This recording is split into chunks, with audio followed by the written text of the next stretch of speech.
Boa noite. Eu queria falar o que eu achei do livro Memórias de um Suicida. É um livro longo, extenso. Eu ouvi o livro pelo YouTube, em audiolivro. Trata-se de uma pessoa que, não suportando as tribulações da vida, ele suicida, deixando a família, tudo, e vai parar no Vale dos Suicidas, onde o terror é descrito de forma bem forte, que era mesmo para impressionar, para impressionar as pessoas, para que nada disso aconteça, para que a pessoa não repita esse ato. Ele é socorrido depois de muito tempo e vai para um plano espiritual, onde ele é dos filhos de Maria. É uma cidade que acolhe os suicidas e eles sob a proteção da mãe de Jesus. É muito bonito. E aí ele estuda muito, e com o tempo ele começa a gostar de tudo aquilo, a ver a grandeza que é Jesus Cristo. Ele percorre vários lugares, ele volta à terra certa feita e vai até Portugal, porque Camilo, que é o personagem principal, ele vinha de Portugal quando aconteceu o suicídio. Ele chega até a casa dele e ele estava bem firme na época, mas quando ele chega à casa dele, depois de muitos anos que ele vai visitar, ele desmorona e chora e pede por socorro, ele desequilibra. Vão socorrê-lo. Ele volta ao plano espiritual, ele também, onde ele tem muitos amigos. E tem uma cidade que chama Esperança. Quando ele está mais adiantado, ele vai para essa cidade de Esperança. Lá, ele assiste coisas assim, por exemplo, que a pessoa quando vai desencarnar, antes disso, falando nisso, o suicida, ele é um dos que reencarna mais rápido, que é para completar o tempo que resta da vida dele, que ele deixou de viver. Ele costuma voltar com deformações, e o interessante é que ele mesmo ele faz um plano de vida futura quando ele está lá no plano espiritual. Esse plano inclui onde ele vai nascer, sob que condições. Por exemplo, Camilo, quando ele até que enfim resolve reencarnar, porque ele tem medo disso. Quando ele resolve reencarnar, ele escolhe todo o sistema.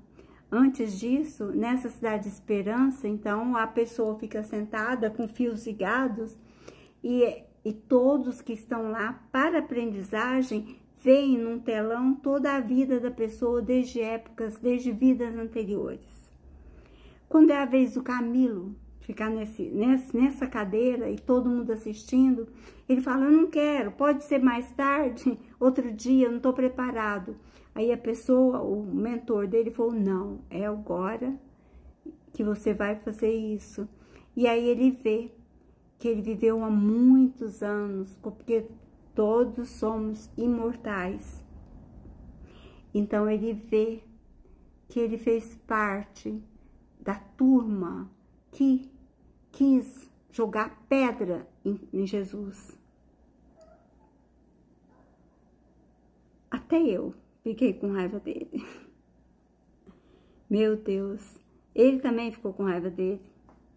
Lamentou pra caramba e falou, não sou eu, tô arrependido. Porque nessa época ele descreve como Jesus sendo uma pessoa tão bonita, por fora e por dentro, cheio de amigos. E ele nessa época, ele era um cara que vivia nas ruas.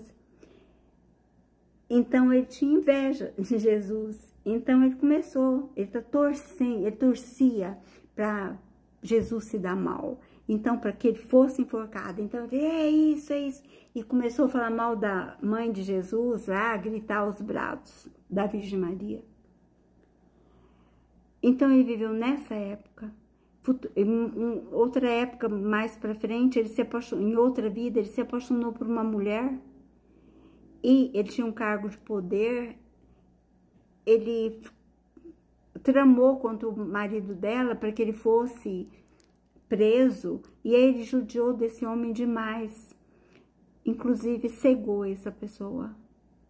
Aí nessa época que ele viveu, aí, por paixão, essa mulher que não quis saber dele. Quando ele cegou esse homem, depois esse homem liberou ele da prisão e ele foi morar com a mulher. Esse homem não aguentou muito tempo e suicidou. Camilo, vendo tudo aquilo, depois disso ele voltou em outras vidas, inclusive na que ele viveu por último e que suicidou, porque também perdeu a visão. Por quê? Porque tudo, a cada um segundo suas obras, é uma das máximas de Cristo. Então ele tinha tornado cego uma pessoa, aí ele voltou cego na outra vida, só que não aguentou e suicidou. Quando ele faz o planejamento da sua vida, da sua vinda para a Terra, ele quer se poupar, ele quer passar por tudo aquilo. Aí ele planeja que aos 40 anos ele vai perder visão, sem remédio. Então ele planeja que ele vai viver 20 anos assim e depois desencarnar. Ele acha que aí ele vai, nessa vida, ele vai ter equilíbrio, porque ele conta com todo mundo do plano espiritual para ampará-lo e estimulá-lo a continuar a vida, a não desistir. Então ele planeja, ele acha que vai dar conta. E aí é outra história, porque o livro termina aí. Antes disso, então é outra coisa.